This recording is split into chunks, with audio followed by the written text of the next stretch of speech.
the nonprofit's projects. Some of our grants that are funding active river restoration projects are not able to be reimbursed to at this time. It can increase uncertainty. It certainly is something that we worry about. We want to make sure that we're able to do good work.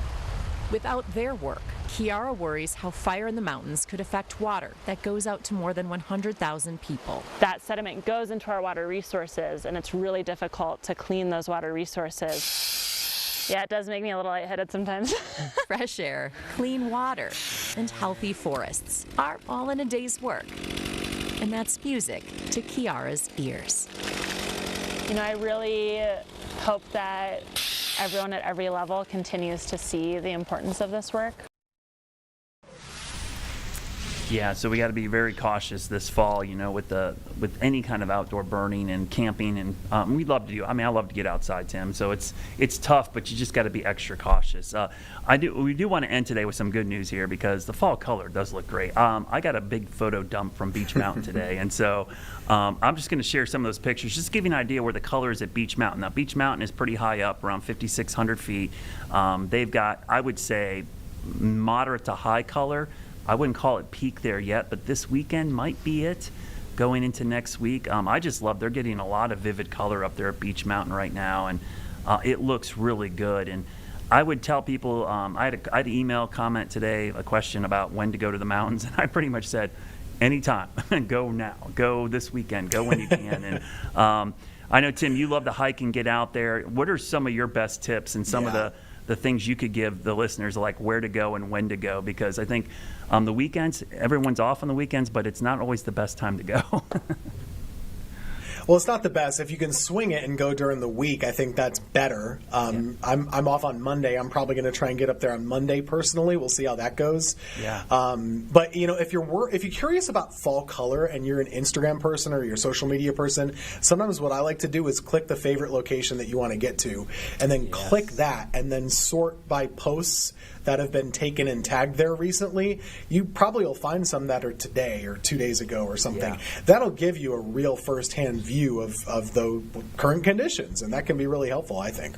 Yeah, exactly. I love that too. I fly my drone, and there's a thing in the drone too that shows you, like, on the map, places to fly and currently what they look like. So it's always a good tip. So that's a great tip. Get out and enjoy the mountains because the fall color looks great. Stick around. We'll see you back here tomorrow. Vanessa's up next.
Hi, everyone. Thanks so much for joining us for Live Impact News. I'm Vanessa Rufus. We appreciate you being with us here, and we'll be together for the next couple of hours.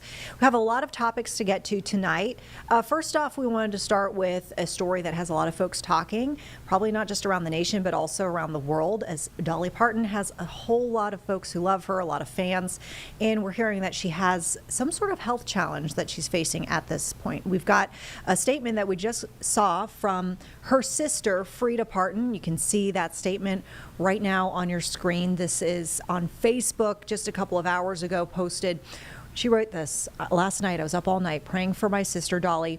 Many of you know she hasn't been feeling her best lately. I truly believe in the power of prayer, and I've been led to ask all the world that loves her to be her prayer warriors and pray with me. She's strong, she's loved, and with all the prayers being lifted for her, I know in my heart she's going to be just fine. Godspeed, my sissy Dolly.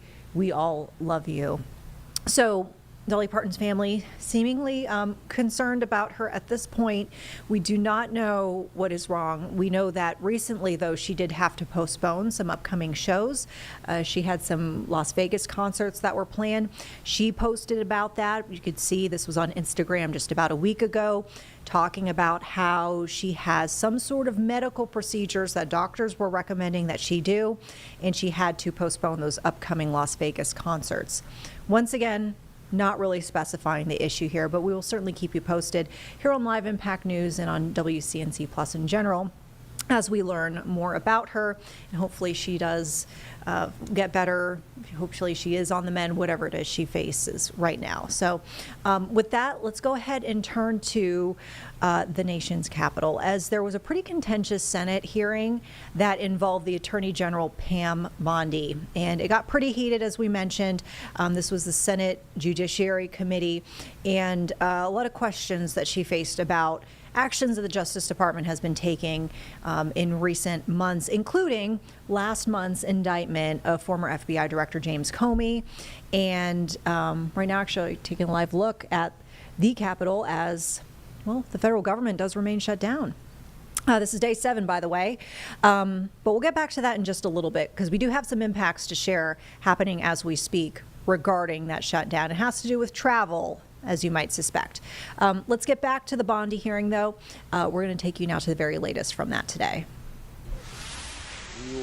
United States Attorney General Pam Bondi testifying before U.S. lawmakers. I took office with 2 main goals: to end the weaponization of justice and return the department to its core mission of fighting violent crime. Bondi sparring with Democrats over the Trump administration's push to deploy the military in U.S. cities. I wish you loved Chicago as much as you hate President Trump. And currently, the National Guard are on the way to Chicago. If you're not going to protect your citizens, President Trump will. I've been on this committee for more than 20 years. That's the kind of testimony you expect from this administration. A simple question as to whether or not they had a legal rationale for deploying National Guard troops becomes grounds for a personal attack. Bondi also asked about allegations from Republican senators that as part of the January 6th investigation, the FBI improperly spied on them by obtaining phone records of GOP lawmakers. You've seen this document, Attorney General Bondi. What was going on here? Who ordered this? Who ordered the tapping of the phones of United States senators? Bondi saying she's looking into the matter. The AG also pressed on other issues, including drone strikes of suspected drug cartel boats, the so-called Epstein files and investigations and personnel decisions which Democrats argued had been motivated by politics. Bondi often deflecting and attacking. And you rail against dark money. Wait a second. You work with dark money groups all the time, Senators. You shut down the government. You voted to shut down the government, and you're sitting here. In Washington, Michael Yoshida. And like we mentioned here, as you can see our countdown, or really it's a count up, because this is counting the moments since the shutdown took effect. We are pretty close, around that 7-day range here.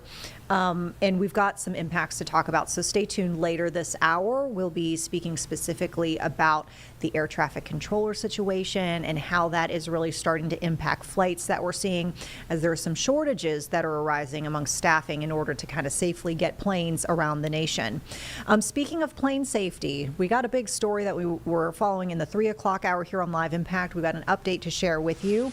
Some really stunning images. If you were watching the 3 o'clock, you saw this happening live, but We're going to take you back now to earlier, just a couple hours ago this afternoon, as 2 people were rescued from a plane crash, small plane crash near, if you're familiar with the South Florida area, it's near the Collier County line, and it's also within Miami-Dade's jurisdiction. So it's really kind of smack dab in the middle of those 2 main viewing markets, if you're familiar at all with the South Florida area, that kind of Fort Myers, Naples area in Miami. This plane went down near Shark Valley specifically, essentially in kind of this like swampy, marshy area. It was pretty remote, 2 people on board. It was a student pilot and an instructor. Some issues with the plane, and they got stranded because of the area that they landed in. Rescue crews there you can see doing these hoist operations, as they call them. Essentially, you see this helicopter that flew over the scene. You had rescuers lowered down through a little bit of a cable kind of system, and they've got them essentially harnessed up, and they were able to carry the 2 men away. No injuries reported, amazingly, as you kind of saw the plane crash scene itself for just a few moments on some of this video that we're sharing. The plane ended up belly up. Did look like it had a bit of a skid, landing. As you can kind of see, like if you look at all the grass that's disturbed there towards the top portion of this frame right now, looked like the plane maybe kind of skidded as it was right side up and maybe did a flip towards the end when it came to arrest. So those folks are actually taken back to Miami Executive Airport. Once again, no injuries reported. Very thankful to hear, considering that looks like a pretty scary situation. They're actually able to get a hold of first responders by just using their good old cell phones. And as we learn more, we'll definitely pass that along to you here on Live Impact News. All right, folks. With that, we want to get to the very latest on South Carolina State University. That's been a big topic of discussion here in the Carolinas lately, as it was homecoming weekend this past weekend. There were 2 separate shootings. A young woman lost her life. Another person was injured. And it's really stirring a lot of emotions among the folks on campus, including students who actually gathered amongst themselves last night for a vigil in order to really call attention to issues with violence and the change that they want to see. So let's listen into the very latest on that gathering.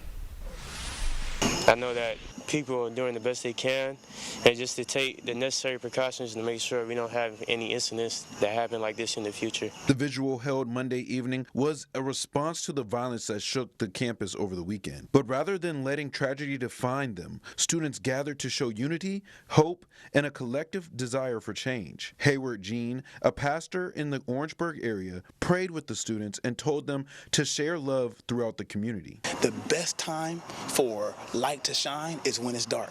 It's probably one of its darkest moments right now in our world and our community. It is your time to be the light and share that love. I also got a chance to speak with Dr. Haynes Davis. She advocates for the youth and spoke to state and national leaders about the change that needs to happen to stop shootings like this one that happened here at SC State University from taking place again. Men, we need policy change at national, state level to meet boots on the ground, grassroots organizations to really make a difference in the lives of our youth. And much more to come on the situation. We can tell you, as of our recent reporting this week, there is somebody who is in custody for at least one of the shootings. So more on that to come. You can always catch up on the very latest on WCNC.com and inside the WCNC Charlotte mobile app.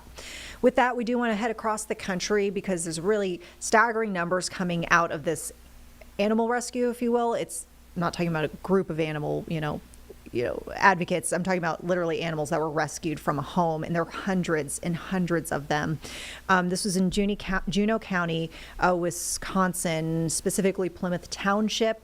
2 people ended up being arrested, and close to 400 animals were found on this property. All sorts of animals, rabbits, dogs, chickens, goats, and sounds like it was pretty rough as far as the conditions there in that home.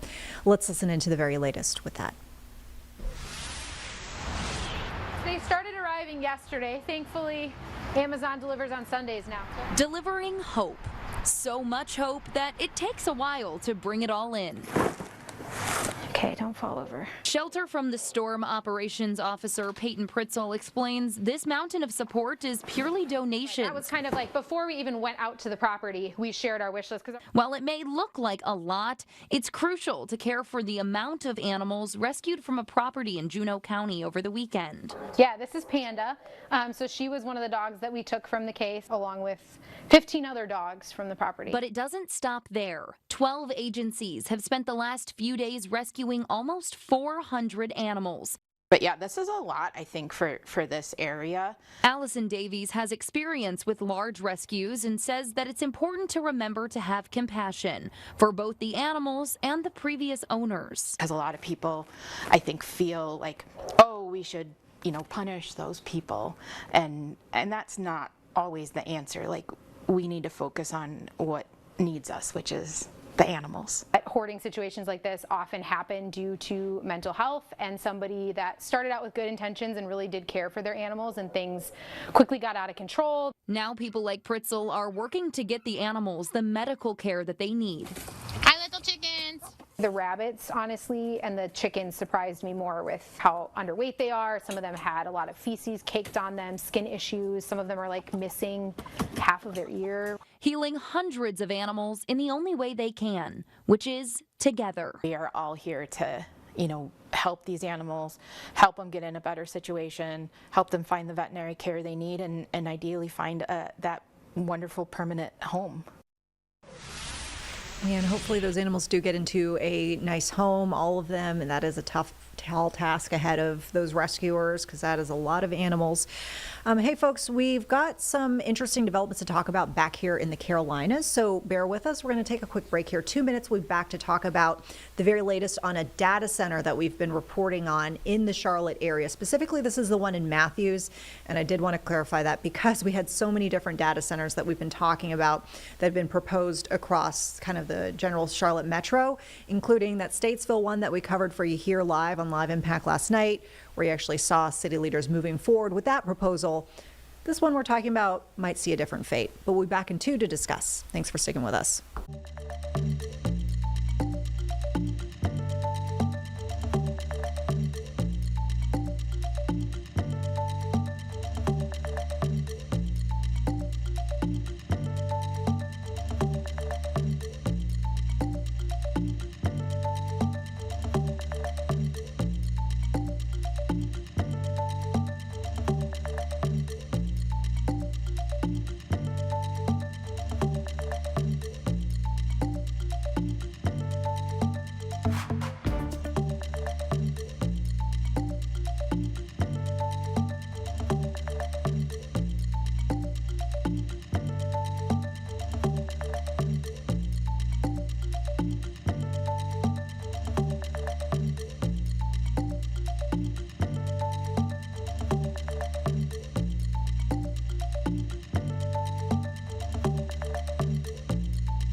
All right, thanks so much for sticking with us here on Live Impact News. I'm Vanessa Rufus. As we mentioned before we went to our quick break recently, we've got some updates out of Matthews where there's been this data center that's been discussed. We recently reported on it actually in very recent days. But we actually just seen a post here from the mayor, John Higdon, who you can see this is coming from, looks like his Facebook page for re-election as he's trying to run for re-election here. And here as it reads, it says, for many of you who have been following the proposed rezoning for the data center on John Street, the developer has withdrawn its application. He goes on to say, thank you for your diligence and engagement through this process.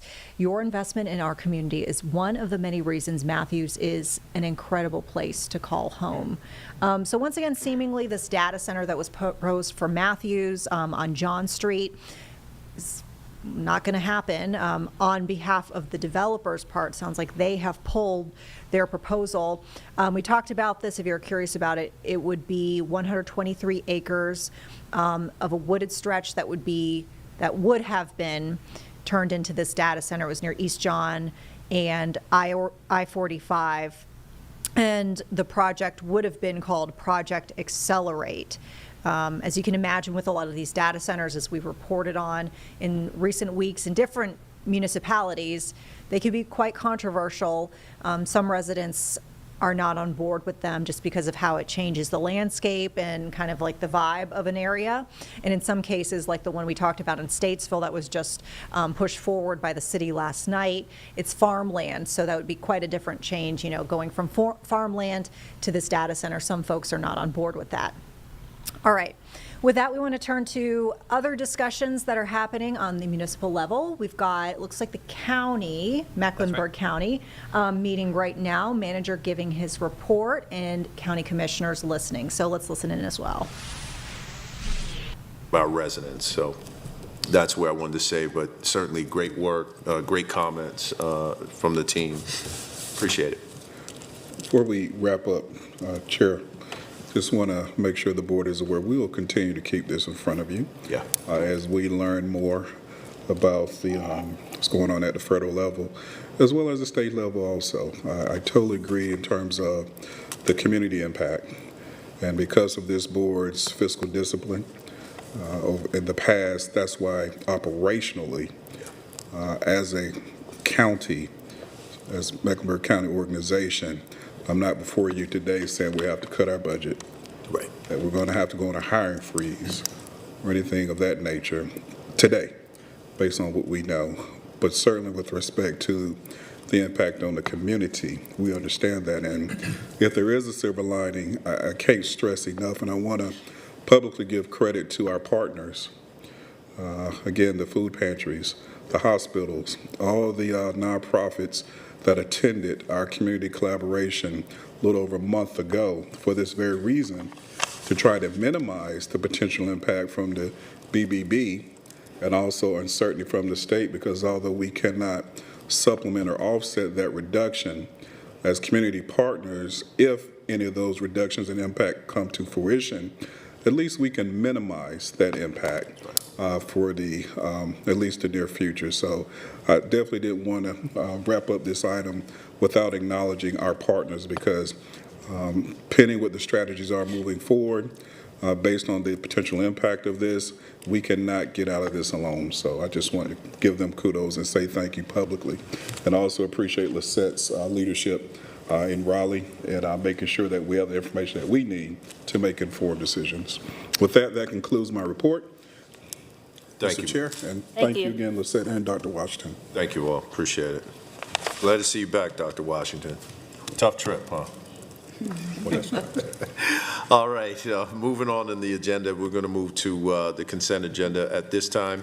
I'll entertain a motion to approve those items not pulled from consent. So moved, Mr. Chairman. Moved and seconded. All those in favor say aye. Aye. Ayes have it, Madam Clerk. That's unanimous. We'll move to pull consent. First one is 25-0525, grant application, North Carolina Department of Health and Human Services, Division of Aging. Rush grant is Commissioner Leek and Commissioner Townsend Ingram. Commissioner Leek, let me go to Commissioner Townsend Ingram first, then I'm coming back to you. Thank you, Mr. Chair. Okay, I just probably, this is information that is probably known if I dig down further into it, but since I'm a grant person, these are just questions that I had. Is this grant already approved, the $200,000? Has it already been approved and we've got the funds and we're ready to go and just getting permission to expend the funds? Or are we actually applying for the $200,000? Commissioner YTI, if you look at the responses, number 2 on our page, I believe it's 3, you'll see that this action is for permission to apply and allocate the funds if awarded. Okay, I'm sorry, I missed and that's totally my fault. It's okay. Second question, have we identified it, because it's to be used to prevent homelessness or rapidly rehouse those who are homeless? So is this like to supplement a program that we already have? Have we already identified who will be the major recipients to administer the funds, or a waiting list? Is there, since Sure. it's restricted to that? People will be able to contact coordinated entry directly. Thank you. Mecklenburg County Community Support Services, which is the agency. All right. Folks, we're going to break into that commissioners meeting to bring you some breaking news that we are following out of Southwest Charlotte. We are hearing of a person who's been struck, a pedestrian on South Tryon and Kingman Drive. Medic is saying that one person has been transported with life-threatening injuries, so this does sound pretty serious indeed. Keep in mind, this is coming in the context of some of the reporting that we just did earlier this evening here on WCNC Plus, concerns over pedestrian safety. We actually just had our Jesse Pierre live in our newscasts earlier this evening after speaking with family members of a man who was in a wheelchair crossing in a crosswalk when a vehicle struck him. And they just said that they're just heartbroken and they're looking for answers, and they don't want this to continue to happen. So we don't really know the circumstances of this specific case that just happened within, I'd say, the last hour or so, maybe even a little bit longer, but we'll keep you updated as we learn more. Once again, pedestrians struck, fighting for their life now after this incident on South Tryon Street in Kingman Drive. We want to turn now your attention here to this live picture we've got for you from Charlotte Douglas International Airport, where largely things are okay. But that is not the case, as we're seeing now this government shutdown, day 7, really starting to impact the situation with air traffic controllers in other airports across the country, including, as we speak, a ground delay in Nashville and a departure delay that's underway at DFW in Dallas-Fort Worth. And this is potentially, we're not sure, but potentially having some impacts on flights that might be, linked to Charlotte. So in just a couple of minutes, we'll be back to talk about that more in depth. Meantime, quick 2-minute break. Come join us on the other side.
Live Impact News. We are starting you off with some live images right now at Charlotte Douglas International Airport as we are watching the flight situation around the nation. Day 7 of the government shutdown, and we are starting to see some issues with air traffic controllers, staffing, and that is having kind of a ripple effect we're seeing with the ability to get flights off in the correct time and appropriate time as scheduled. So with that, we want to get the very latest on the situation. We have Ivan Rodriguez who's joining us right now. Ivan, you've been monitoring the situation around the nation. What are we seeing as far as impacts from this federal government shutdown on how folks have been able to travel and get around the country by air? Well, Vanessa, the government shutdown is not just a Washington problem. It's now landing at airports across the country. The Department of Transportation says more than 13,000 air traffic controllers are expected to continue working through the government shutdown, but without pay. Some are starting to not show up. With the government shutdown sliding into its 7th day, Transportation Secretary Sean Duffy says air traffic controllers are wondering if there's an end in sight. They're thinking about, am I going to get a paycheck? Controllers are considered essential workers, so they must work during the shutdown, but are not being paid. We want to make sure we have air travel safe and controllers focused not on their mortgages, not on the next paycheck, not on food on the table, but actually on making sure you and your family are safe. 12 FAA facilities saw staffing shortages Monday night. The control towers in Burbank, Phoenix, and Denver had so-called staffing triggers reported in the public FAA operations plan. Other facilities that handle air traffic around airports in Newark, New Jersey, Jacksonville, Florida, Chicago, Washington, D.C., and Indianapolis also were short-staffed, which in some cases caused hours-long delays. If we have additional sick calls, we will reduce the flow consistent with a rate that's safe for the American people. Former air traffic controller Harvey Skolnick says anytime a facility isn't staffed properly, it has a ripple effect. It has an effect on breaks. It has an effect on controllers getting time off. It has an effect on training. And the job is tough enough as it is. And when you have to work 6 days a week, and now you're not getting paid on time, so everything has a cumulative effect on the FAA.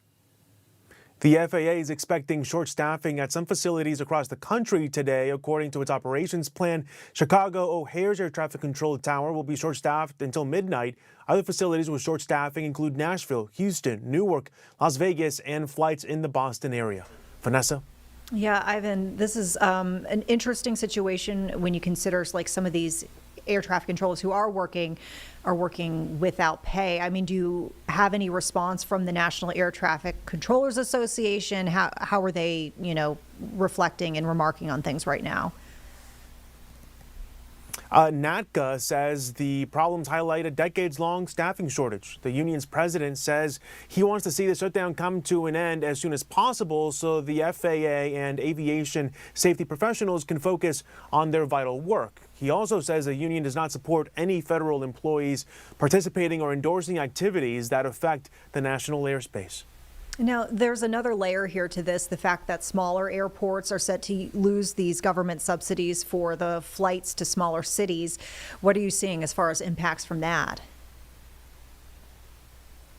Yeah, that's called the Essential Air Service. It provides funding for airlines to fly to those small cities that might otherwise not receive that air service, and that'll expire on Sunday. The Department of Transportation says that the main state that uses that is Alaska, where air travel is crucial. But again, a lot of these airlines will continue flying that in the immediate future. If longer this shutdown goes on, though, they might have to stop. Yeah, wow. All right, Ivan, thank you so much for your time. We appreciate you getting us an update on everything, kind of big picture around the nation when it comes to air travel. We appreciate it. Thanks. Folks, here on WCNC Plus, Live Impact News here. We, of course, will keep you updated with the very latest. You heard Ivan talking about some specific airports that have been impacted. We actually have a look here at, kind of a visual of kind of painting the picture of what we're seeing. So some of those airports have been called out. Our producer, James Brierton, has prepared some visuals for us here regarding that. So yeah, what we're are you looking seeing? at flight tracking information, Vanessa, and this right now is from FAA.gov. So just like you were hearing, airports like Chicago are citing staffing reasons for ground delays. Nashville being one of those as well too, where delays were upwards of 2 hours. Dallas adding on to this list in the last little bit here, saying that due to staffing, they have average delays of 30 minutes. And these things all have trickled down effects. So just looking at Memphis, Tennessee, for example, Vanessa, and right now we're looking at flights between Memphis and Charlotte, you can see that while some of these flights did manage to arrive on time, we have seen some delayed flights today when we look at flight tracking websites such as FlightAware.com. And some of these have been improving. When we looked at this in the 5-6 o'clock hour in the height of Memphis's slowdown, we saw even more delayed flights. Some of them seemed like they were able to kind of make up for lost time, but we're still looking at 1 or 2 delayed flights, even some delays as you look ahead to tomorrow, as I think the airlines are anticipating the spillover effect for this, because FlightAware's website has this misery map that shows you not only weather and weather-related impacts, but airports that are experiencing delays and cancellations. So anytime you have a plane that's moving between one of these air centers with staffing and with restrictions, that could trickle down to where that plane is not only going next, but where it's going after that, and so on and so forth. So it's possible, Vanessa, that these things could kind of be domino effects. Yeah, and it's interesting to think too, you know, how the shortages are kind of coming and going from different airports. So it's been kind of an interesting track on them in the sense that, James, this time yesterday we were tracking Hollywood Burbank. And there was a period of time where they were actually saying from, I believe it was around 7 o'clock Eastern time, so our time, but you know, in Pacific time that'll be different.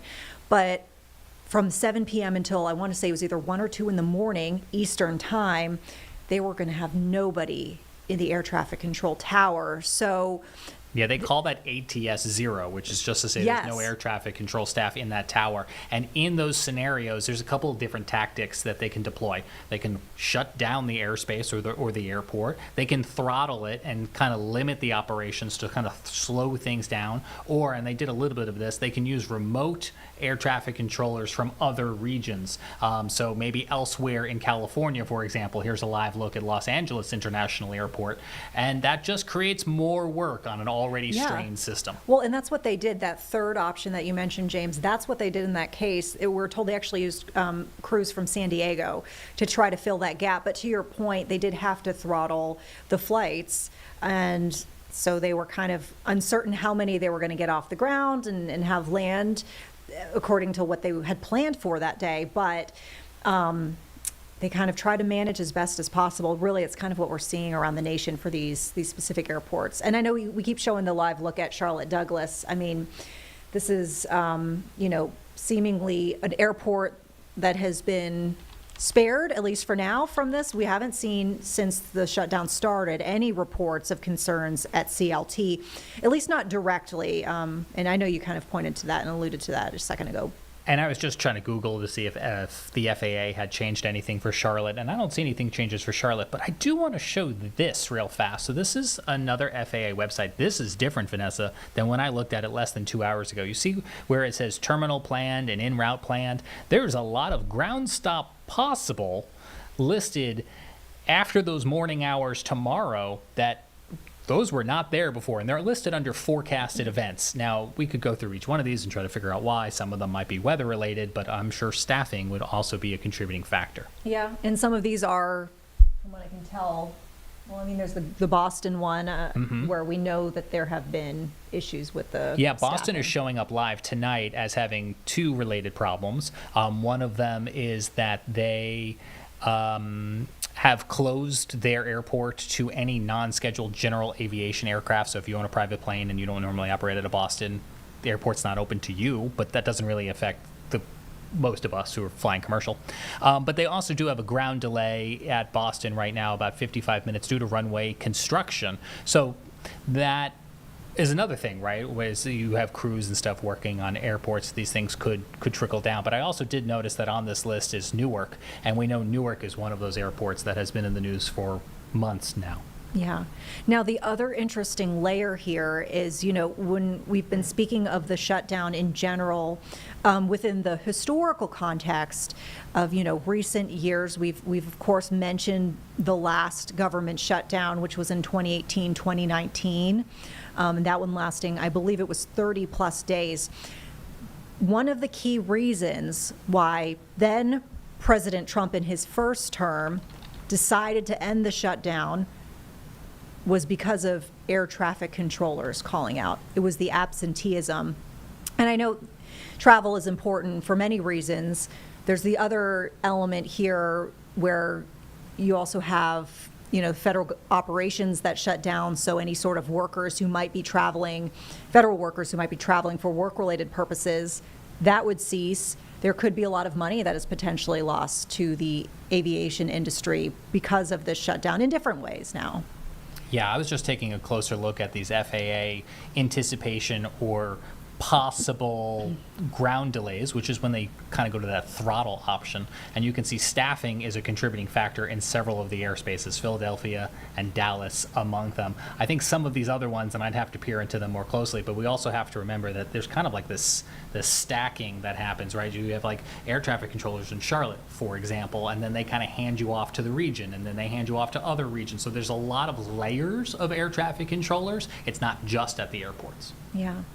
Certainly something to watch, folks, as the days tick on here. As we mentioned, day 7 of the federal government shutdown. This is just one of the impacts. We've talked about so many here on WCNC Plus, including, specifically here for the Carolinas, the fact that you've got national parks and attractions that are operated by the national park system, like the Blue Ridge Parkway, that are all kind of, questionable. We literally just had a story today from Smoky Mountains National Park where you've got other entities that are essentially paying for workers to continue to work at these parks. But once Friday comes, I believe it looks like that starts to get questionable. It's really the payment that we're seeing from these other entities only lasting for a week, after which, if the shutdown persists, there could actually start to be some closures, at least at that park. All right. James, you want to take a break? Let's take a break. Okay, we'll be back in 2, folks, with more of your headlines, still watching some live feeds around the area, so we'll likely be back with one of those feeds in just a second.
Hi, folks. Vanessa Rufus here in the Live Impact News studio. We are indeed going to another live feed that we've got just brand new here into the newsroom. This is coming to us from Grand Blanc. This is the community that saw that deadly mass shooting and fire at a church last month. There's actually a vigil underway right now to honor those lost and really just start some healing for this community.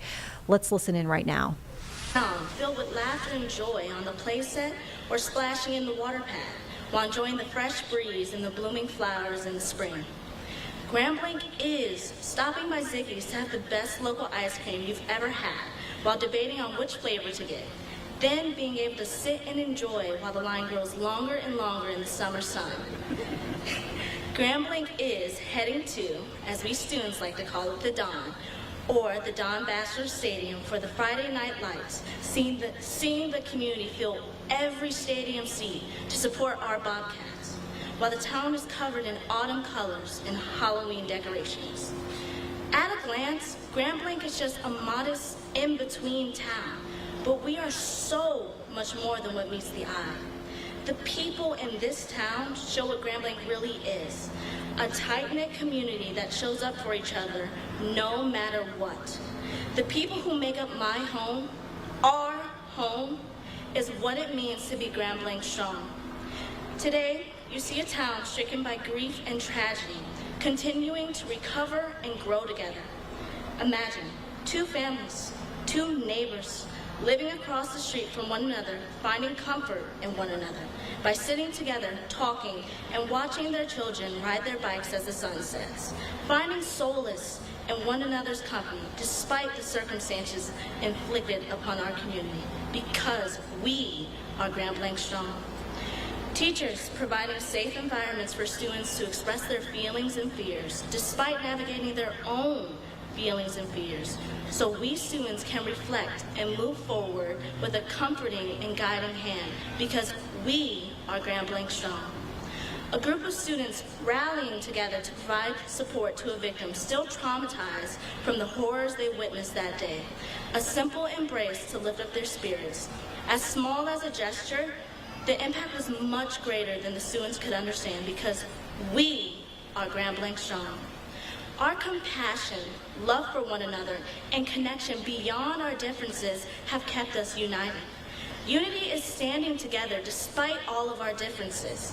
Grand Blanc will continue to be the tight-knit family it's always been. Despite the fear and sorrow we're facing, we've grown stronger than ever. At Grand Blanc High School, we will continue to choose peace and compassion in our everyday choices, just as we've learned from our families at home and the family we have found in our community. We will all continue to spread love and kindness in times of hate and pain, because love isn't something we feel, it's something we choose. Love is what carries us when words fall short. To the families that are impacted by this tragedy, we grieve with you. We honor you all with our compassion and our promise to never forget. Let us not allow fear or violence to write our story. Let us write it with unity, with love, and with peace. As Amanda Gorman once said, "For there is always light if only we're brave enough to see it, if only we're brave enough to be it." That's the motto we as Bobcats will carry with us moving forward. Our community will be defined not by darkness, but by light. We will continue to be brave, to be the light. Our community will be defined not by hate, but shaped by love. As always, Grand Blanc will be better together. Thank you.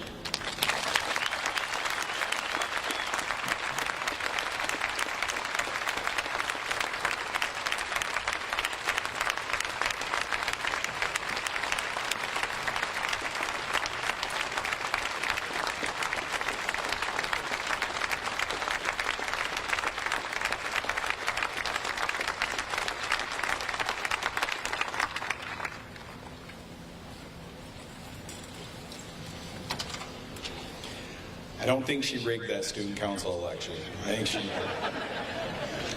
Thank you, Soraya. You are a beacon of hope for our future and help give us a glimpse of the abundant good that's left in this world during a difficult time. Thank you. Our final speaker this evening is Father Joe Krupp from Holy Family Church, and he will be leading us in a closing prayer and reflection. Father Joe.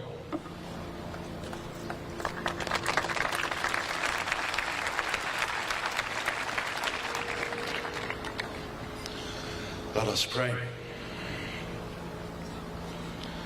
Lord our God, first and foremost, we ask you to bless and heal our brothers and sisters of the Church of Jesus Christ, the Latter-day Saints, who suffered such a vicious attack, a crime against your love.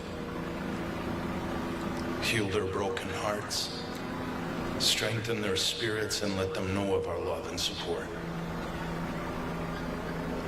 We also ask that you bless all of those who ran to the aid of those in our community, our city, our township police officers and firemen, the state and federal agencies that came, the nurses, the doctors, all who poured themselves out in loving service to us in our need. Be with them, Lord. God, we ask you to heal our community, to soothe our wounds, and strengthen our resolve to never live in fear. We ask you to help us all to be brave, to be upright, and to never forget that we belong to you and to each other, and that we are better together. We ask this in God's name. Amen.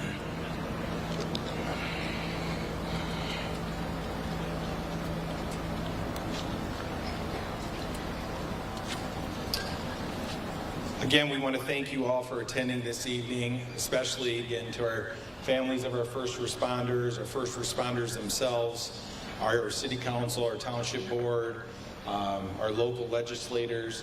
I know we have our Secretary of State here, our Lieutenant Governor, our state and federal reps.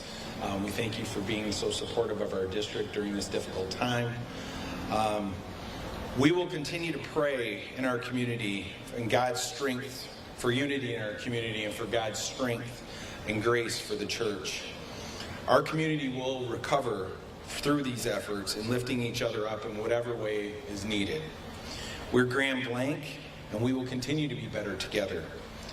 God bless Grand Blanc. I want you all to have a wonderful evening. Thanks for coming out, and drive safe. Have a good night.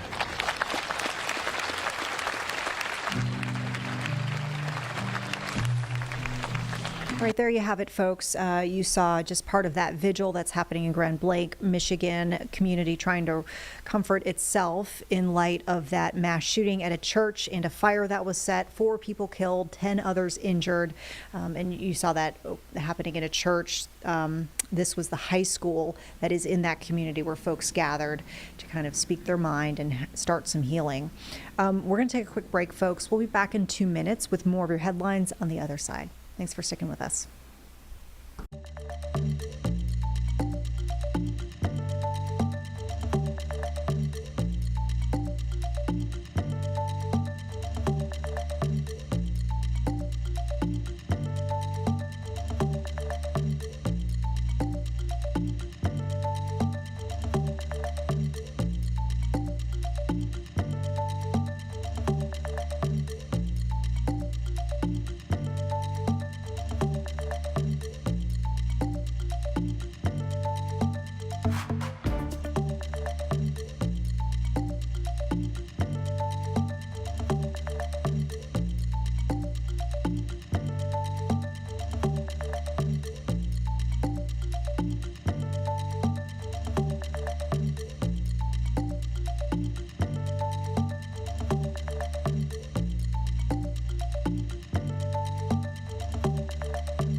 right, folks, thanks for sticking with us here on Live Impact News.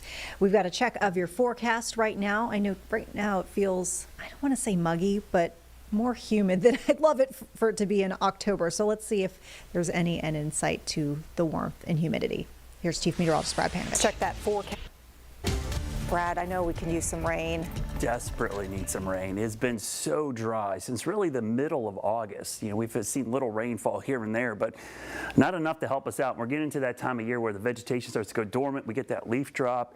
Wildfire season becomes a big issue. Tonight, a few rain showers out there. Temperatures struggle to even get below 70. Tomorrow, another warm one. We're back in the low to mid 80s. And again, a pop-up shower possible, but the chances have been trending down here. The good news is it is going to get cooler and drier for the end of the week. So much lower dew points for Thursday and Friday. But by next week, we'll see temperatures rebound once again to above normal. There's our cold front. It does cool us down for at least 2 days. We could see temperatures in the 40s in some parts of the Piedmont with 30s in the mountains. We did see frost in the mountains back in early September, so this might be the first real widespread risk of frost up there, but it's pretty much right on schedule. Typically in October, we start to see some of the first frost conditions up there, but no signs of frost anywhere in the Piedmont. In fact, quite the opposite here. We're not going to see much rain, and in fact, tomorrow is starting to dry out pretty quickly with that northerly breeze, though it will feel much cooler, much drier, will feel like October for a couple of days. And even this weekend does look really nice, but unfortunately, things warm up again next week with no rain in sight. The rain chances this week are pretty minuscule right now. We'll take every drop we can get, and it might be drops that we're counting tomorrow because the rain totals have really trended down in the past 2 days. We were hoping to see at least some heavier pockets here and there, but it's really thinned out completely. We're still a chance we could see an isolated pop-up shower storm that could dump some localized heavy rain. This weekend, watching the coast, if you're heading out there, nor'easter developing. This is going to cause some coastal flooding, beach erosion. We're in astronomical high tide as well right now. You could see that low kind of lingers for a while into next week. It is going to bring quite a bit of wind to the coast. For us, we'll call it breezy because the pressure gradient between high pressure and that low definitely will make things breezy. So that will keep it comfortable as well. But look at all the wind that it's going to produce offshore as we see that kind of move up the coast. Also out in the Atlantic, we've got Tropical Storm Jerry, soon to become a hurricane. No threat to the U.S. It could threaten the northern islands, though, and get very close, and possibly Bermuda. But the same cold front coming in tomorrow will keep this out to sea. So really no risk of this heading to the east coast at all. In fact, this will stay way out there and probably pretty far from all land masses. The warm weather returns, though, 6 to 10 day outlook. You see those temperatures way above normal. Again, the average high is trending down, so you're looking at highs in the mid to upper 70s being above normal, and maybe even in the low 80s. Long range, no cold outbreaks coming at least in the next 2 weeks or so, and it looks incredibly dry. This weekend, though, will be gorgeous. I mean, hard to complain about that. 72 and 52. I think most folks will enjoy that completely across the area. Jerry Hunt Supercenter 7-day forecast. You notice the slow warming trend and not a lot of rain. So if you love sunshine, we've got plenty of that in the next 7 days. But even 10 days out, we get back into the low 80s by the middle of next week, and tomorrow might be the only chance of rain in that entire 10-day period. Wow. All right, Brad, thank you. Okay, so folks, with that, we're going to turn to another layer here. Of course, as we talk about a government shutdown that is underway as we speak, there are actually some tariffs that are set to start 1 week from today. And this is set to impose some steep new import taxes that could impact the furniture industry, essentially. The White House says that these tariffs will protect American manufacturers, but we have some folks who are locally here saying that they're kind of bracing for some potential negative impacts. Let's listen in right now with this extended interview from this piece. So tell me a little bit about the impact on tariffs. Obviously, this has been ongoing, but of course, President Trump just recently announced the most recent changes about a week ago. So tell me how your business has been impacted. Yeah, so I'd say over the past 6 months, we've been working closely with furniture manufacturers to kind of see what's going on with tariffs and how it's going to impact our business. For our model specifically, we aim to have the best price possible on our furniture for our customers. So when our prices go up, or when our cost goes up because of tariffs, it puts us in a tricky position. So we try to eat that as much as possible so that way our consumers don't face it in the end. Because with those tariffs for many stores, it's being passed forward straight to the customer, and it can be costly for furniture. So for you all specifically, what items are being impacted with the most recent announcement? With the most, I mean, you're definitely hitting living room, bedroom, dining room. A lot of furniture products that are being imported are going to be hit the hardest. So we work with both international manufacturers and local. So even if a manufacturer is making furniture in North Carolina, they may be getting fabrics from overseas. They may be getting certain materials from overseas. That can raise the cost on that product. And then, as a business, we try our best to, try and mitigate that for our consumers. But eventually we'll hit a point where it's like, okay, if prices are going to keep rising, it affects a lot of stores, it affects a lot of people in the chain. So it's a chain reaction almost, would you say? Talk a little bit more about that. Yeah, it's definitely a chain reaction. I mean, if you were to take a big furniture manufacturer, for example, and if their cost goes up because they have to import those products to America, they're going to increase the cost on the businesses that are buying it. Now, for a business, they're going to have to decide, are we going to swallow that difference and keep our prices the same? Or are we going to have to raise our prices? So at this point, we've tried our best to swallow it as much as possible, but depending on what happens in the next few decisions, I would say, we'll see where tariffs go. So for you all specifically, are there certain items that you are looking at that might increase potentially? Really, I mean, for furniture manufacturing, North Carolina used to be the largest furniture manufacturer in the world. A lot of stuff has moved overseas, so for us, we're looking at items that are being imported the most, those are going to be hit the hardest by tariffs. But as a whole, it's really hitting furniture all across the board. Every piece of furniture, if there's some piece of it that's coming from overseas and it's being imported to America, it's going to be hit by that tariff. How challenging would you say is it for you all operating currently with I guess, all the changes? Extremely challenging. I mean, I would say it'll be a normal day and then you randomly get a notification, oh look, there's an additional 25%, being applied on living room sofas, for example. So when you're looking at that and you're in the middle of running the business and operating the business, it really puts you in a tough position because it's this might change in 5 months. They might cut that tariff back in 5 months. So I want to make sure I understand, you all have not raised prices yet, but you may with potential changes, correct? Correct. So we try to keep our prices as low as possible. We try to have the best price in North Carolina guaranteed. But as things change economically, as tariffs continue to change, that's really the biggest player there. Okay. Will, questions? Just how frustrating is it with all the back and forth, all the guesswork about what the future is like? Just as, part of the industry. That's a really good question. I mean, it's extremely frustrating, because at the end of the day, we kind of ask ourselves, what's the point of these tariffs? Where is this money being used? Because at the end of the day, when we have a customer come into a store, and we see this across all industries, you don't want to charge someone more for something that was a little bit cheaper a few weeks ago or a few months ago.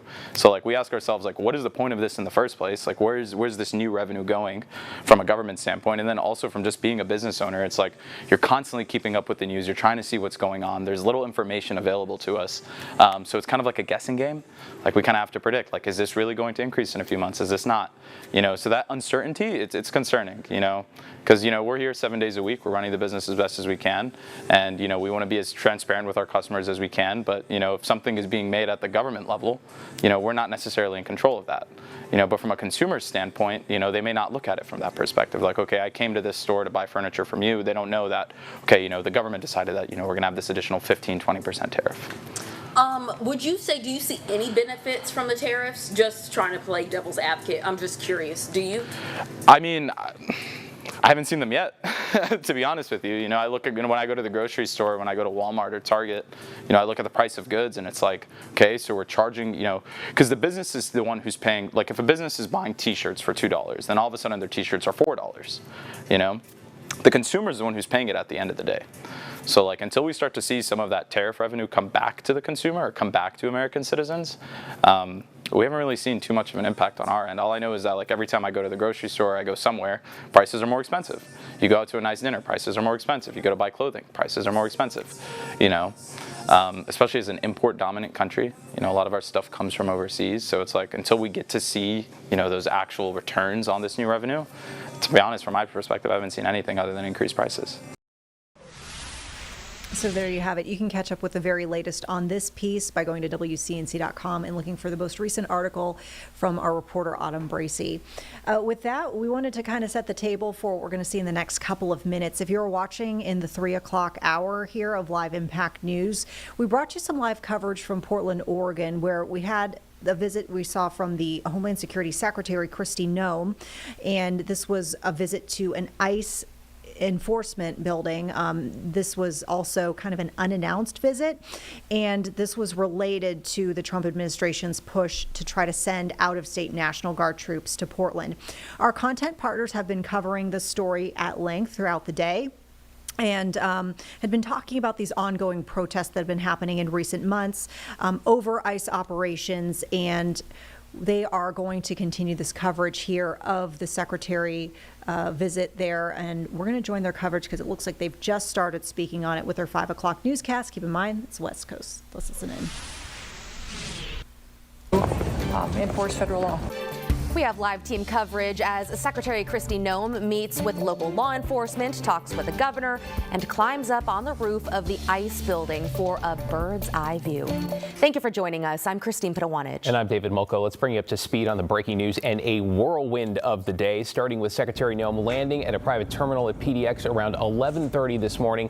That is where she met with Governor Tina Kotek before making her way to the ICE building on the South Waterfront. The Secretary also meeting with local law enforcement, including Portland's police chief and the Multnomah County Sheriff. We're expecting to hear from Chief Bob Day in just a few minutes. Now, this all comes as Governor Tina Kotek directed Oregon National Guard troops to demobilize, with a federal appeals court now set to hear arguments on Thursday over whether a judge's order stopping the president from deploying troops here should be put on hold. We've got Evan Watson taking the temperature of Portlanders who live and work on the South Waterfront. But first, Kyle Aboshi live outside the ICE facility with the very latest on the Secretary's visit. Kyle? It appears the Secretary Noem is still in Portland, her plane on the tarmac, but her exact whereabouts are unclear. Prior to her arrival here at the ICE facility, Portland police closed off several blocks surrounding the building. Behind me, you can see the area still closed off at this hour.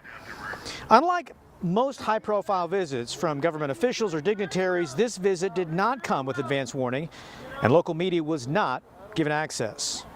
In a surprise visit, U.S. Homeland Security Secretary Kristi Noem arrived at Portland International Airport late Tuesday morning aboard a U.S. Coast Guard plane. Inside a private terminal, Noem met with Oregon Governor Tina Kotek. Secretary, what do you hope to accomplish by visiting Portland today? We hope to have peace and secure some partnerships that will keep our officers safe and allow us to enforce federal law. Do you have any interest in speaking to Portlanders for an objective view of the situation here? We believe the president has the right to keep every single citizen safe. The secretary met with Oregon's governor for roughly 20 minutes in a hastily called meeting. And so we talked about the situation at the ICE facility and that it's contained to that one block around the building. Governor Kotek said she expressed concern about the use of tear gas by federal agents protecting the ICE building, which is surrounded by high-rise apartments and condos in Portland's South Waterfront. How would you best characterize the tone of this conversation between the two of you? I think it was professional and cordial. I mean, she's a former governor, so she knows what my job is. We're trying to talk to each other as people who have to make decisions and keep people safe, and I thought it was a good conversation. After the meeting, Noem left in a convoy of unmarked cars. She toured the ICE office in South Portland. Local media was not given access. Instead, 3 conservative influencers were allowed to follow Noem, posting video of the secretary inside the ICE building and on top of the roof. Below, a large crowd of peaceful demonstrators filled the sidewalks, many holding signs. Portland police cordoned off several blocks around the building. For several months, a small group of demonstrators has gathered in front of the ICE facility in South Portland, leading to occasional clashes with federal agents protecting the building. The state of Oregon is suing the Trump administration, and this weekend a judge granted a temporary restraining order, blocking the deployment of the National Guard to Portland. That legal fight heads to court on Thursday morning. The Ninth Circuit will consider whether to uphold the judge's order temporarily blocking the National Guard from deploying in Portland. Yeah, the conversation continuing on so many fronts right now. Kyle Aboshi on the South Waterfront. Appreciate it, Kyle.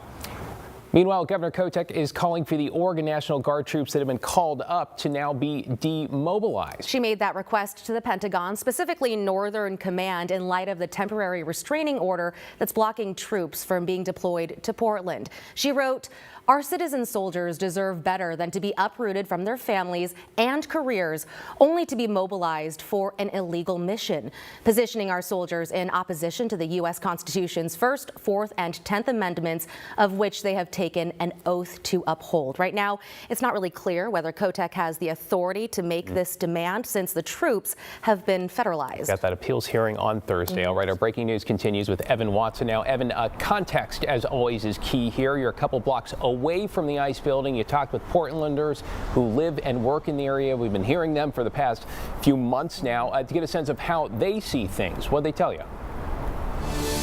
Yeah, David, while most of the video that many people will see centers around that 1 block radius around the ICE building, we want to be sure to share perspective. It's what a Trump administration official asked for as well. So I'm here actually just about 3 blocks up from the ICE facility on the Portland South waterfront. And we have the park here on this side. There are people grabbing dinner and pizza. We've seen lots of people walking their dogs, enjoying the day, playing some games out here in the park.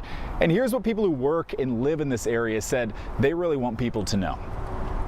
On Monday, White House Press Secretary Caroline Leavitt claimed Portland is under siege, and then she made a recommendation for reporters. You should also ask the people who live in Portland. We've actually heard from many members of the community who have said that this is complete civil disobedience. It's a mess. It's been loud. So we did just that, asking Portlanders in the South Waterfront neighborhood near the ICE building what they think. Well, it's a beautiful fall day and clearly not a hellscape. You get half a block away from the ICE headquarters or a block away, and it's just like it always is in Portland, beautiful and peaceful and friendly. On Tuesday, just blocks from the area targeted by federal officials for military intervention, Portlanders juggled in a park, walked their dogs, ate lunch, and enjoyed the waterfront. Henry Els brought his mom here for her birthday. To just take the first thing that you hear and blow it out of proportion, I think does a disservice to this area and the people that actually work so hard to make it what it is. I just wish that people would bother to actually look at what it's really like here. Richard Ekman, a Vietnam veteran, lives near the ICE facility. He said he's only bothered by the military helicopters flying at night over his home. Take from your hat, you're a veteran yourself? Yes. Okay. So when you hear things like this is a war zone, what does that mean to you? They've never seen a real war zone. I mean, it's that simple.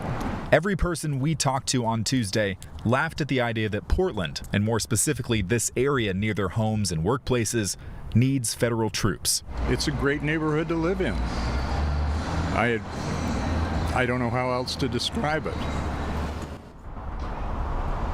Now, as I mentioned, I'm not directly next to the ICE facility right now. I'm about 3 blocks up, and it's important to know that there are people who live right across from the ICE building who are tired of everything that's been going on and want to see it stopped. Some people have told us in previous KGW reports, as we've aired, that they blame the protesters. Some people have said that they blame the federal agents for making things worse.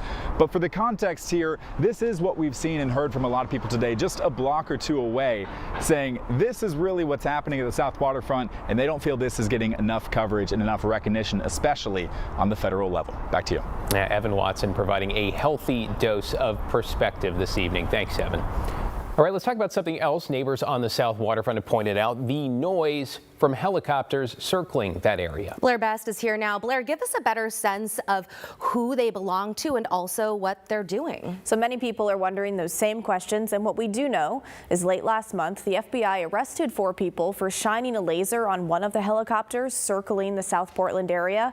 And the FBI said it was a Customs and Border Protection Agency helicopter that was conducting law enforcement in the skies over Portland. But it's unclear if there's only one or what that law enforcement mission is. The Port of Portland, which oversees general aviation activities in the Portland metro area, tells us they appear to be related to federal law enforcement, which they can't control, and that they've seen an increase in noise complaints because of it. Well, the helicopters fly over our house every night, probably about 10 or 15 feet above our condo. 2 nights ago, that was extra low. Sometimes they have lights that shine in the windows. Well, they've been kind of a pain in the butt. They run pretty late. Kind of disturbs my sleep a lot. So tonight at 6:30 on The Story, we talk with a member of the Port of Portland's Noise Advisory Committee on the potential long-term impacts to neighborhoods from repeat aviation noise. David? Thanks, Blair. We'll see you at 6:30.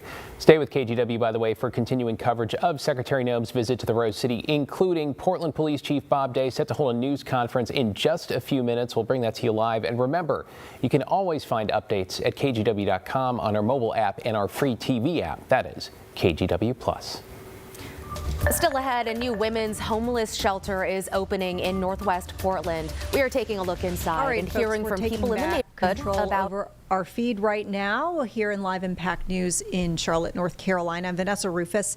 You heard our news partners in Portland talking about the police chief there, who is set to speak in a few moments. If we can bring that to you live, we'll try to dip back in.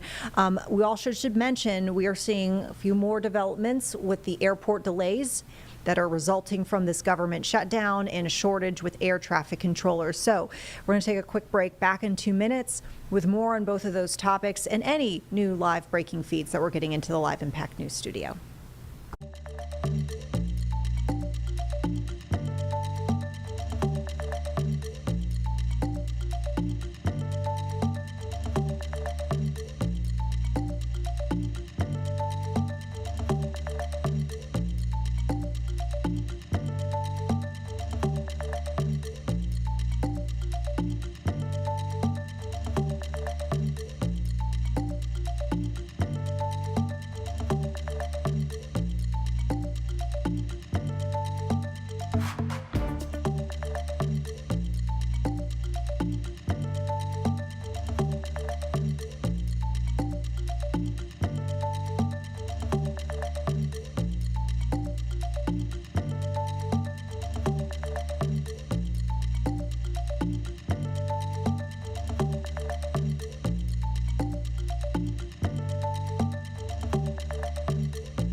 All right, folks, Live Impact News Studio, welcome back. I'm Vanessa Rufus. As promised, we want to get you the very latest on the airport delays that we're seeing in light of the air traffic controller shortages that are coming from essentially, we think, the government shutdown that's underway.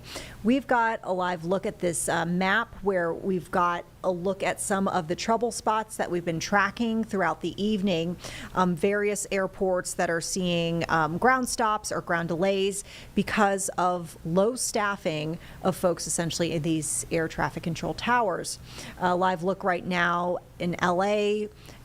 We've got, various issues reported on the West Coast, but you saw mostly East Coast delays, and then we did have some that were falling in the Chicago area as well.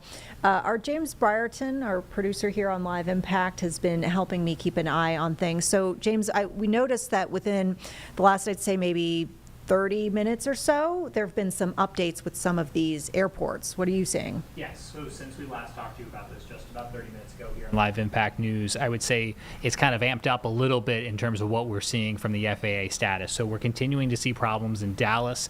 Those are cited as being staffing problems, and those now have delays of up to about an hour coming into and out of Dallas. But also Nashville seems to be kind of the big linchpin that we're looking at tonight. And since we last talked to you, the ground stop in Nashville has returned and is expected to go until 9 o'clock Eastern. So we talked a little bit earlier about the different tools that can be implemented when there are issues, whether it be weather or staffing shortages. And a ground stop kind of helps throttle things by making aircraft that need to go to Nashville hold at their originating airports. So Vanessa, I'm looking right now at flightaware.com, one of many different flight tracking websites. And so when I look at what's traveling right now between Memphis and Charlotte, we do have one delayed Delta flight that is en route but was late on its departure. We do also have an American Airlines plane traveling from Charlotte to Memphis, also en route, but delayed. What could come next would be if these continue to have issues and continue to have delays, some of the flights later on in the evening could face delays if there continues to be a ground stop. Yeah, I mean, it's hard to, say specifically what's to come, but I mean, I think what we've been seeing, James, over the last couple of days, just the fact that you kind of have all these airports that are kind of juggling however they think they can best manage. We talked about this actually in the last hour, the fact that there are different ways for these airports to manage the low staffing, including what we actually saw just last night here around this time on Live Impact was Hollywood Burbank, which is in LA, basically, I don't want to say outsourcing, but taking help from San Diego because they had 0 people inside their air traffic control towers for several hours, starting around 7 o'clock-ish Eastern time, going into the overnight early morning hours, which is kind of staggering to think, James.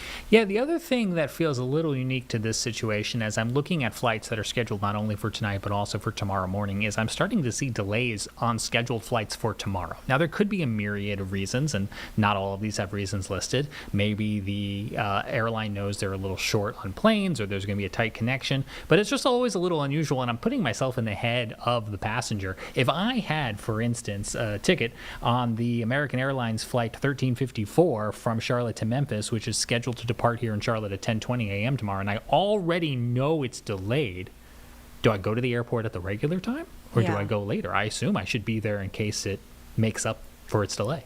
Yeah, it's definitely a weird time to fly. Of course, primarily seeing, obviously, good point, good call out, James.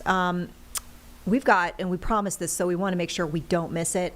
Out of Portland, the police chief who's speaking right now, Police Chief Bob Day, this is regarding the push to deploy National Guard from out of state to Portland to address issues with, they say, crime and protests that are centered around ICE operations. Let's listen in. We'll get back to the airport discussion shortly. Maybe some more public order events throughout the course of the day. I've been told that we've made one arrest today down near South Waterfront of somebody that was causing a disturbance. I don't know that it was directly related to the South Waterfront event or if it was separate from, but I do know we made one arrest in the area. And I also want to extend a heartfelt thank you to the numerous other agencies that are supporting us today. We have a number of outside agencies that are supporting us from the Tri-County area. And it's not only important to thank them, but I'm also important to recognize what that represents. And that represents a regional response towards public safety that I'm very proud of. We've been working on that for the last couple of years, and to have numerous chiefs and sheriffs reach out and say, hey, how can we help? Should give great encouragement to not just Portlanders, but really to the region as a whole as we work together to really provide an environment of safety and security. So with that, I will try to answer a few questions. Hi, Ariel Yathlasi with 26. Good to see you, Chief Day. I'm just curious about what the tone of that meeting was today. I know that it's been much anticipated, especially since you kind of last minute decided to show up. So how did that go? What are the steps moving forward? What was the tone of the meeting? Yeah, I would say that, there's clearly some differences of opinion. If anybody's been paying attention to the national conversation, I wouldn't say that we're all in alignment and agreement on every point. But I can say that, we continue to be professionals and we continue to strive for a shared value of safety. The Secretary obviously and understandably is very concerned for the safety of her employees, her officers, as well as the building itself and the ability for it to function. So we really try to look for ways and solutions that might allow us to reduce some of the conflict and the dissidents down there in a way that's, primarily for the safety of all. Victor Park with K2 here. So those conversations with her, both of you were at the ICE facility, and what did she see? Because obviously she may have seen videos. What did she see when she was there? Did she address any of that to you? No, you'd have to ask her specifically what she saw. I mean, we have the area right now, as we would do traditionally for any dignitary visit. We have the area cordoned off. So there are people, I've been down there a couple times now. There are some people on Macadam and some of the other side streets, but in regards to what, she's actually has seen or been made aware of, I'm not sure. Michaela Armstrong, KPTV. Other outlets and conservative influencers mentioned you looked defeated after the meeting. What's your response to that? I'm 57 years old and I haven't been getting a lot of sleep lately. If people want to suggest that I look defeated, then that's certainly a perception, but the reality is there's a great deal of responsibility that comes with this position. And I do not feel defeated. I'm actually encouraged by the continued opportunity we have as a city to step forward and create a different narrative. And I don't say that lightly because it's not easy. It's not something to throw around. This really needs to be a holistic approach from the governor to the mayor to the county to the council to our community to the police bureau to regional partners. This really is our time to stand together, and to do that we're going to have to give a little bit. We're going to have to give a little bit. With this attitude of certainty that is binary conversation will not move us forward. The only way that's going to happen is when each of us focus on that shared value of safety and then look for ways to try and find a way to meet in some particular context to make that successful. One quick clarifying thing and then my main question.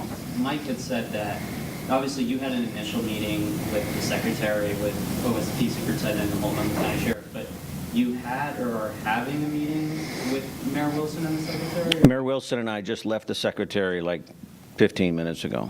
Okay. Yeah. And then the main question is, one of the partners in that meeting was Federal Protective Service, and you have repeatedly communicated with them, especially since these protests began. And you have conveyed that the Bureau has been able to handle the incidents that are happening at the facility. And again, I wasn't in the building, but the people who were with the secretary, she is saying that I'm going to get you more help, referring to her, to the federal law enforcement there. Where is the dissonance there that you feel that they feel like they need more help than you feel, you're able to handle what's happening? Yeah, so I look at it really from a more holistic point of view, going all the way back to when we first started having disturbances there. And there's no doubt that, particularly in the month of June, significant amount of damage committed against the building and a variety of assaults were committed, and the Portland Police Bureau was engaged and we made a number of arrests. Over the past few months, there's been a significant decrease in that violent activity, which we have focused on. To say that there has been no crime would not be accurate. There are always, potential for different types of crime. Ours is focused on violence and vandalism. As I explained to the secretary today, we're managing an entire city here. And so we prioritize to the best of our ability the resources we have to meet those demands. And frankly, we need more. We need more. And not only do we need more police officers, but we need other areas to support to deal with crime. I think the dissidence is that, certainly over the last 10 days, the energy level has gone up. The amount of conflicting points of view have increased greatly. And this has created an environment that's equally, if not more challenging for us because of the dynamics in the crowd, not just intent against, what was originally the conversation of protest, which was immigration. Chief, were you able to talk to the Secretary at all about the impact that the administration's statements have made on what's going on down there? We did mention briefly the importance of our words and our conversations and our statements. And, we're all adults. We all are responsible for what we say and how we say it. It was not good use of our time to determine whether or not the perceptions are accurate. I didn't want to spend a lot of time trying to dive into those kind of specifics. We did speak holistically about the need for a change in the environment and a change in behavior down there, and I'm in agreement with that. And so, you know, I would appreciate the fact that over the last couple of days I've been speaking regularly with Casey Cotting from the State Police, Superintendent Cotting, and other law enforcement leaders trying to think about what that might look like. What could that mean in terms of not only a law enforcement role, but really a community role as well as a political role, and what that could be. Captain Cook, KGW, did anything you shared with Secretary Noem today seem to open her eyes to, you know, what's happening on the ground now versus maybe the rhetorical descriptions that have been going around in Washington? Did she seem to find new perceptions of the city versus what she may have had leading onto her landing today? Yeah, I can't comment on, you know, what that may have gone on and, you know, perception-wise. This was really a operational focus and operational conversation about the safety for employees and then also for the role of the police bureau and the state and the region in this area. So I can't really speak to that. So you mentioned that, you know, you have conversations about what things might look like and how change might be sparked to maybe bring people together, especially down at the South Waterfront where things have been contentious over the last few days at least, and over the summer. What does that look like? What are some things that you guys are looking into to really help maybe calm people down and get things back on track? Yeah, I mean, it really varies. There's my hope would be that we could have a community-led conversation about how we want to continue to express our First Amendment rights. And we have a model in that. We have a model in that for the last several months where we have seen demonstrations numbering in the tens of thousands, and we have not had nearly the police presence that we've had down there. So I would really love to see a community-led conversation around safety and public order. This will also require a renewed commitment by our electeds to set a tone and an expectation around that. And then I would anticipate us to continue to focus on ways to limit the violence and vandalism. And the degree of violence that we've seen just in the last, you know, few days, as I said, once again, within the crowd, I think that we have to be looking carefully about, you know, how can we create space in that very confined area so that we aren't seeing those responses. All of that's on the table. Victor Zaim, and then we'll call. I've got two questions. First, did both of you talk about any specifics regarding troop deployment? Did she seem interested in that still after visiting and having those conversations with you? And then can you dive a little bit more into that cooperation with Tri-County and OSP and their role down there?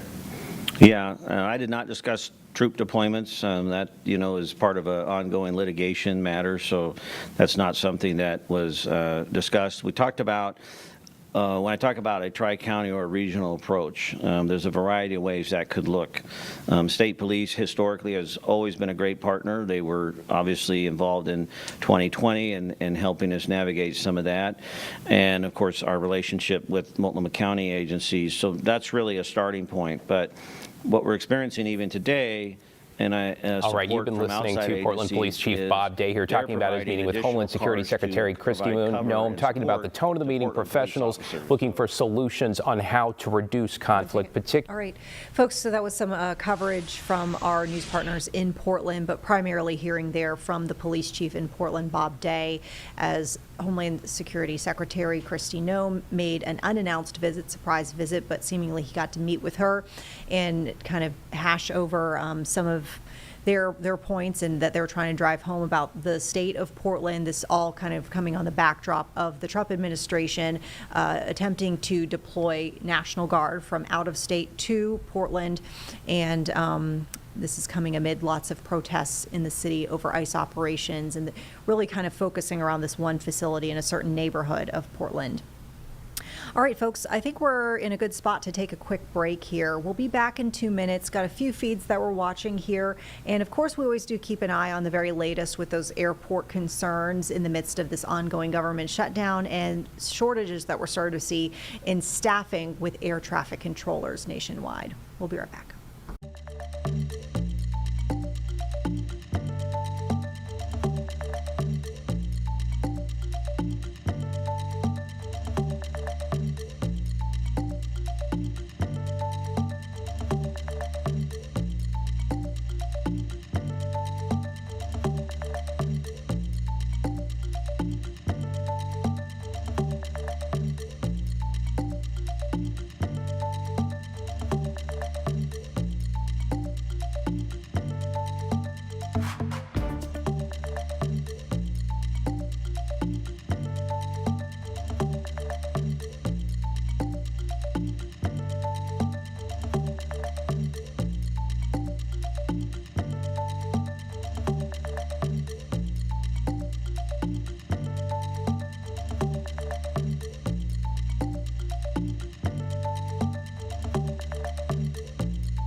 Hi, folks. Welcome back here to Live Impact News. I'm Vanessa Rufus.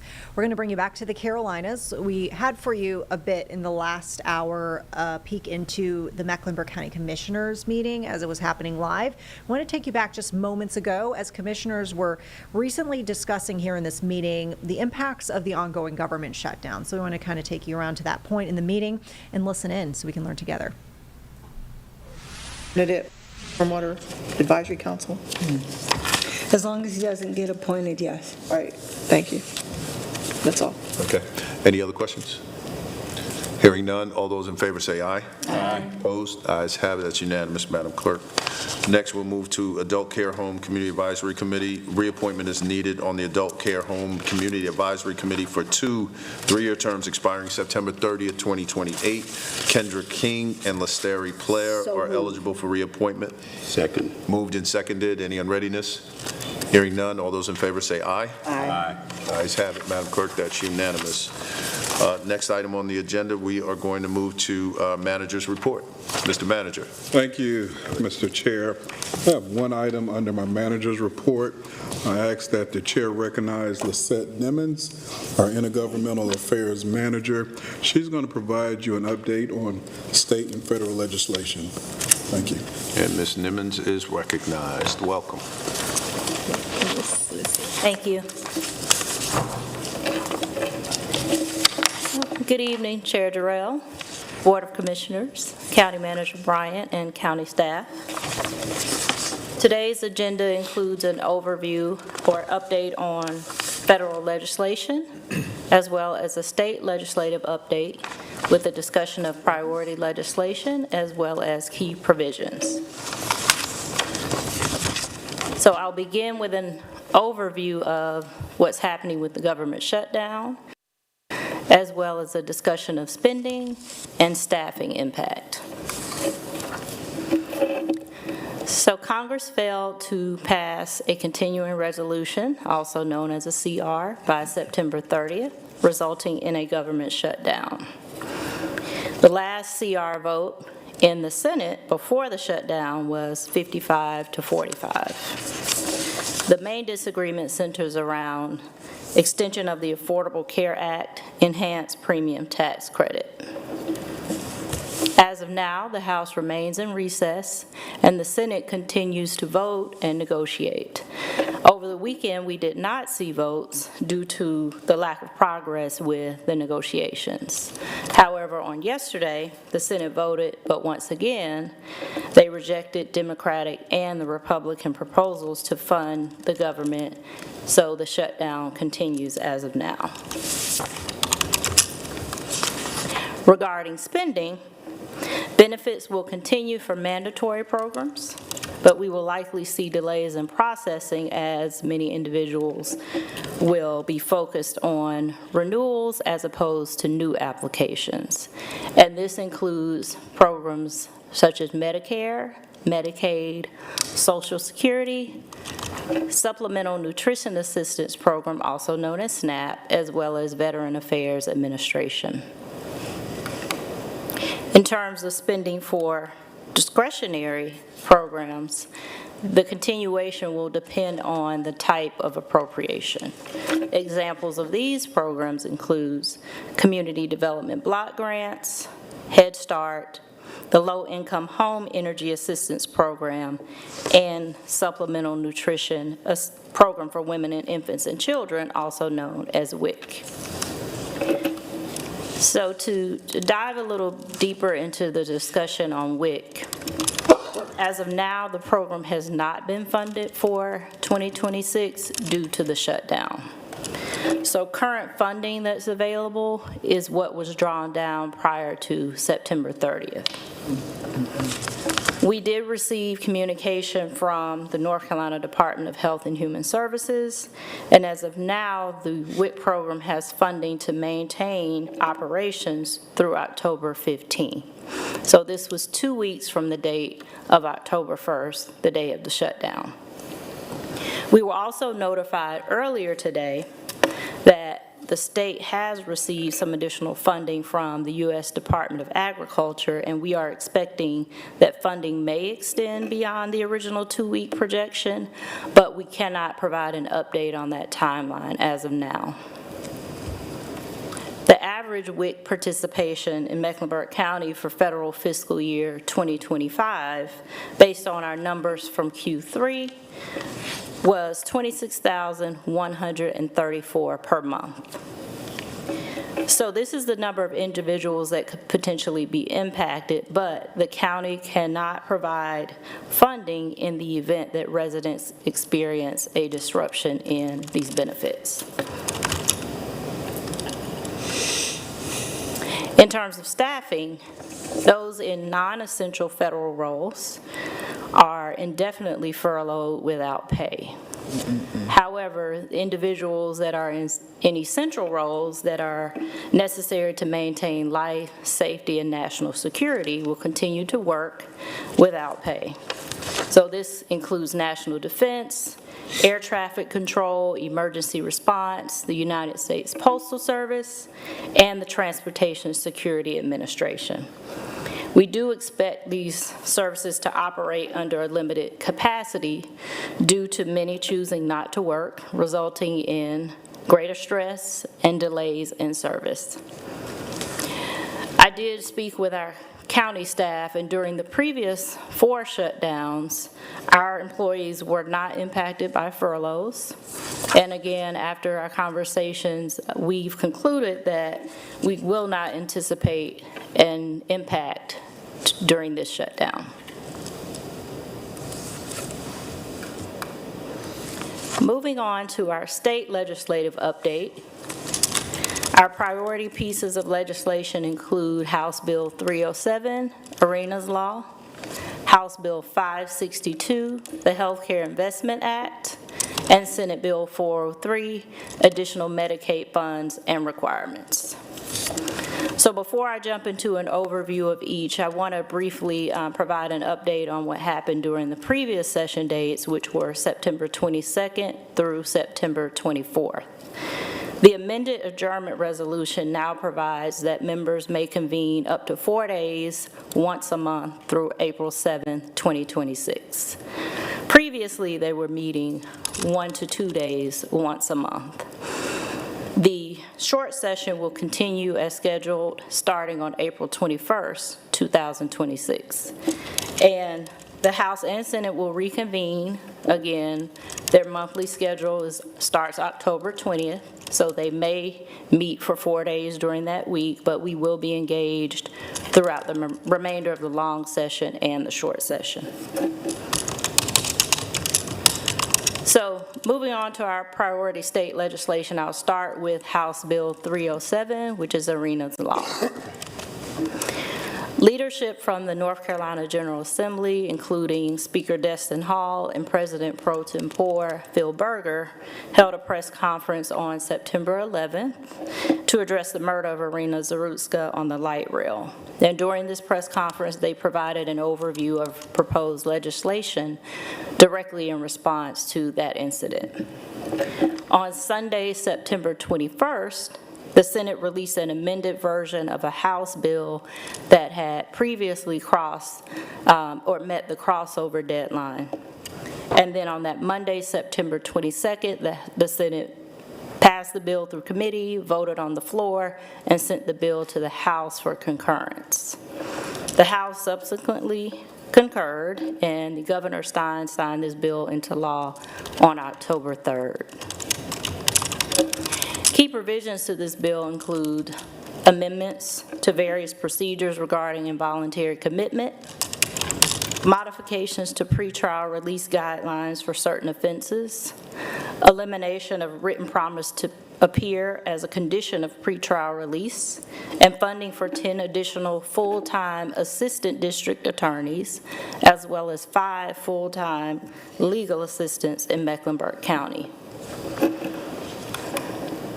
So I'll first offer specific examples of changes to the IVC procedures Any person charged. All right, folks, we will get back to this. Actually, we're going to kind of put a pause on that, and then we'll be able to bring you back to where we were right there in that Mecklenburg County Commissioners meeting as they were talking about the implication of Irina's law, of course, prompted specifically by that deadly stabbing from August on the light rail, which killed a Ukrainian refugee who was coming here to Charlotte for a better life.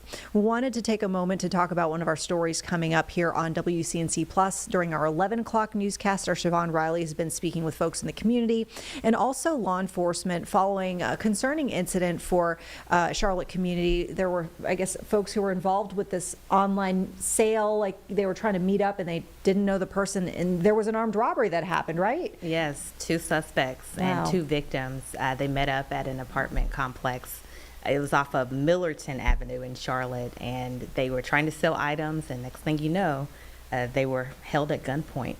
Just a good reminder for people when you're doing these sales, when you're doing these purchases, you really need to make sure it's in a safe location. Yeah. So we mentioned that you spoke with police about that. What did they tell you about, doing these meetups? Should you do them? If so, how are you doing them? Police said it's really important to be in safe locations, such as a police department. They have kind of a nationwide initiative where people drop off these exchanges at police departments. And the police that I spoke to today said they watch people do it all the time. Mm-hmm. And they say that is the best location. Yeah. Other locations, just anywhere where there is a high traffic volume area, like shopping centers, even gas stations, anywhere where there are cameras and Yeah. where it is well lit as well. Well, and then this situation, it sounded like this was at like an apartment complex. So it's a residence, and I'm not sure what time of day it was happening, so who knows how many people might have been around, but definitely not as many as if folks had been in a shopping center or at the police department, which is obviously the most recommended. Yes, that apartment complex, we went to that area, and although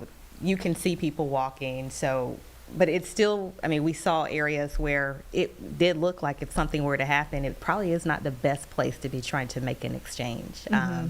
There were some locations where there's only one way in, one way out, so you have to be really careful when you are making these exchanges. But they say never make these exchanges at someone's home. That's one of the worst places to make these exchanges. Yeah. What are folks in that community telling you? Are they concerned at all?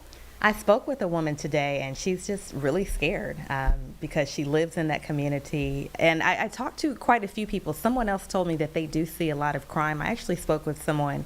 He was afraid to talk on camera, but he did say that someone he's been held at gunpoint before. Wow. And he said he was walking his dog one time, and someone chased him and literally said, "I'm going to kill you," while he and his dog were running. Oh, my. And so from what I'm hearing from people in the area, they say there have been issues with safety in that area. Well, that is unfortunate to hear. So for folks who are going to watch your piece coming up at 11 tonight, what will they see and hear, and who are we hearing from specifically? The best reminder is just safety tips. We're going to hear from the Belmont Police Department just about what you need to do to stay safe. We're also going to hear from the woman who I did speak with, who was walking her dog, who just says she feels scared. Those are really the main thing, is reminding people of the steps you need to take to stay safe in situations like this. Yeah, so important. Siobhan, thank you so much. We'll look forward to your piece at 11. And folks, of course, just keep it here on WCNC Plus as we roll in through our next couple of hours of programming. The news at 11 will come on right automatically, of course, at 11. Thank you. Thank you. All right, as promised, everyone, we will get back to the Mecklenburg County Commissioners meeting. Several moments ago, we heard them talking about impacts from the federal government shutdown. They've moved on to state-level impacts, and that would be the passage of Irina's law, which was directly prompted by the deadly stabbing of Irina Zarutska on the light rail back in August.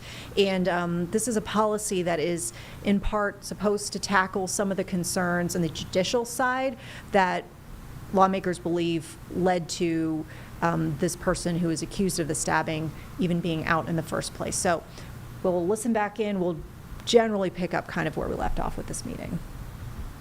See, within the last 3 years, or any person charged with any offense who a judge or magistrate believes is a danger to himself or others, must be examined to determine if there are grounds to petition for an IVC.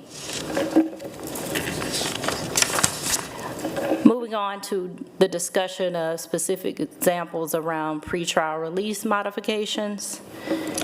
Aside from defendants charged with a violent offense, a judicial official must impose an unsecured bond or place the defendant in custody of a designated person or organization for supervision.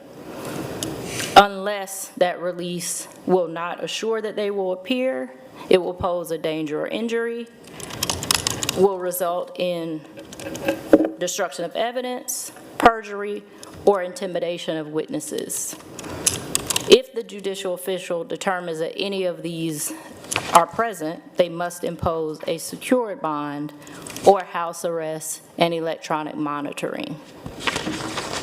In addition, if a defendant has been convicted of 3 or more offenses, each of which is a Class 1 misdemeanor or higher within 10 years prior, the judicial official must impose, again, a secured bond or house arrest with electronic monitoring.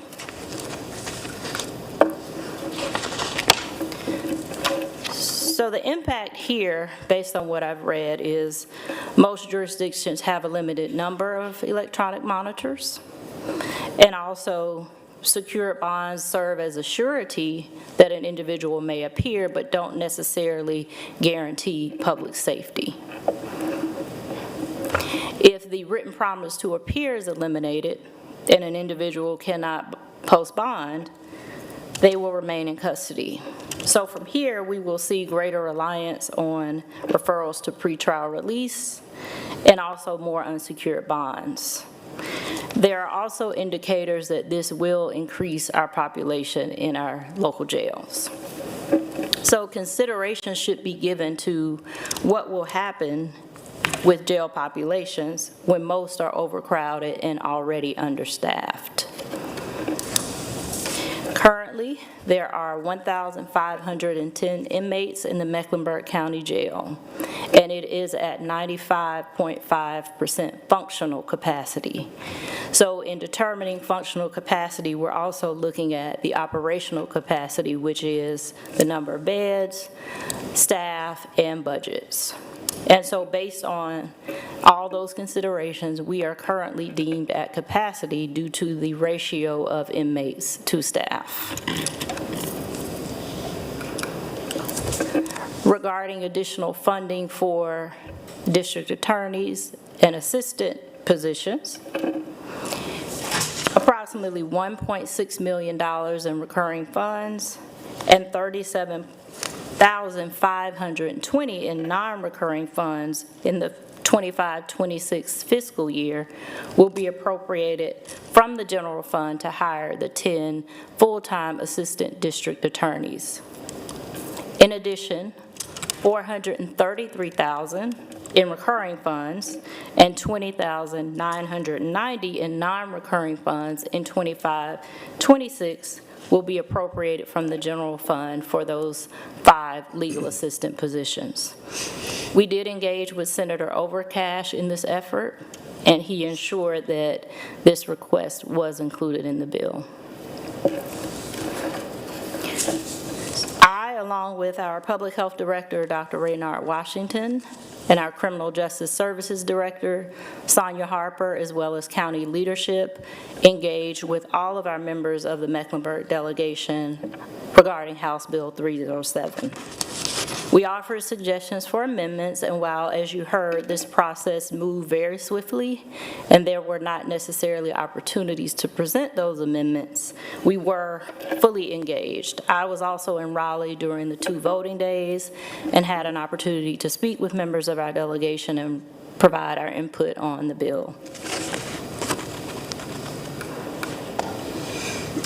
Our next piece of high priority legislation is House Bill 562. This is the Healthcare Investment Act. So this is the House version of the bill, but the proposed... All right, folks, so we are going to take a quick break here. After our 2-minute break, we'll be back. We've got even more updates to share on the airport delay front as we are watching all these impacts from the federal government shutdown.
Welcome back, everyone, to Live Impact News. Vanessa Rufus here. As we mentioned before we went to break, we've been keeping an eye on the airport situation. If you've just joined us now, we've been recapping over the last couple of hours here some of the different ways we're seeing impacts from the federal government shutdown, which is now in day 7.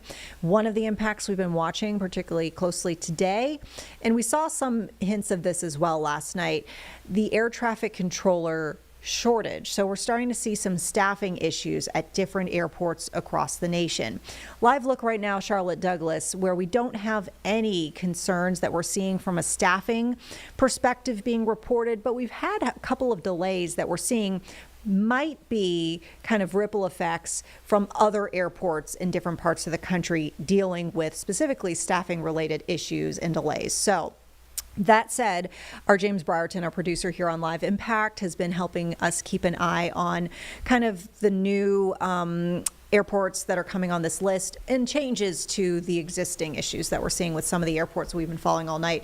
James, we've got a couple new airports that we're seeing on this FAA list, specifically listing issues with staffing, right? Yeah, the map from the FAA's website has now added Newark to their list of airports with problems tonight. On average, they're seeing departure delays of 15 minutes, which, given all of the issues they've been having in Newark over the last few months, is not too bad.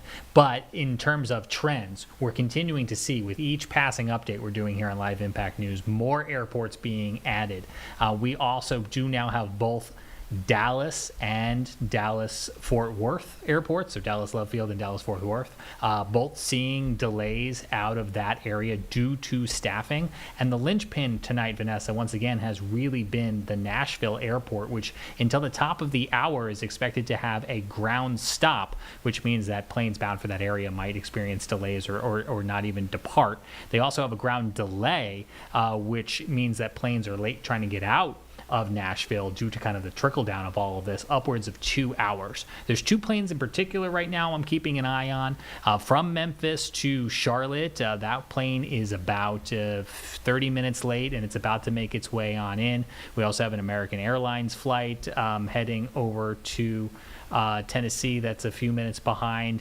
But again, we're seeing delays not only going to and from these airports in particular, but also if an aircraft is going from A to B to C and you're trying to get on it at B to go to C, but it's late getting out of A, that is, of course, going to impact you.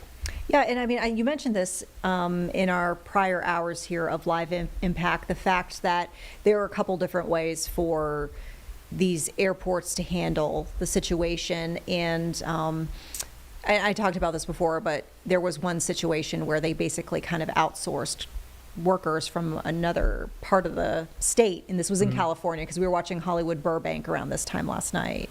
Yeah, so there's a couple different things they can do. You're mentioning of California's issue last night when Burbank didn't have any air traffic controllers in their local tower. They use them remotely from another tower, which of course adds strain to the network. So that's a tool in the toolbox. These ground stops and ground delays just kind of really slows everything down. That means air traffic controllers have to watch less takeoffs, landings, and planes in the air. But as a passenger, you're now waiting longer because these planes are not moving as quickly. And we can already see the airlines appear to be kind of hedging their bets through the rest of the night and through tomorrow, because some of these flights, say, for example, an American Airlines flight from Charlotte to Nashville tomorrow at 10:30 in the morning is already delayed. Why? I can't 100% tell you why, but those are the types of things we're kind of seeing where planes further and further out seem to kind of be spreading themselves out. Yeah. And we talked about this too. You know, it's worth mentioning the fact that the last government shutdown that we saw was 2018, 2019. This was the type of issue that kind of brought that shutdown to a head and eventually, inevitably, made it come to an end. Yeah, because you have these federal workers, many of which are working without paychecks right now. Air traffic controllers, National Weather Service, National Hurricane Center amongst them. And so you start to see impacts in our lives, such as American Airlines Flight 3003, which left Nashville an hour late and is just now taking off for Charlotte. And those are folks who were probably very anxious to get back here to the Queen City, who are now a part of this slowdown. Yeah. Folks, I guess keep an eye on those flights going forward. It's kind of tough to predict, what could happen. I know, James, you were mentioning the fact that they're kind of trying to forecast this a little bit, but it's really tough to say, and a lot of it does depend on, the staffing that does show up on a certain day, and having these call-outs kind of, you can't really predict the call-outs, the number of call-outs and where that will happen. All right. Folks, we are getting down close to the end of our newscast here. We can show you now.